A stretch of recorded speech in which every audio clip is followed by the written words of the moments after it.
Hello everybody and welcome. In this video I will show you how to pair your speaker Anker Soundcore 3 with your Android device.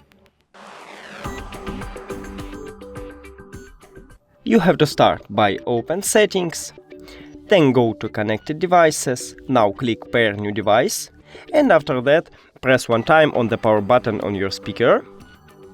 It should enter pairing mode automatically, but if it doesn't, just press one time on the Bluetooth button right here. We can see our speaker, so just click on it,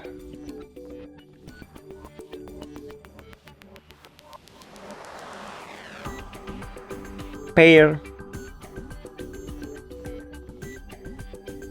and we did it. Thank you for watching this video. If you found it helpful, please consider subscribing to the channel and leave the like on the video. It's really important to us. See you later!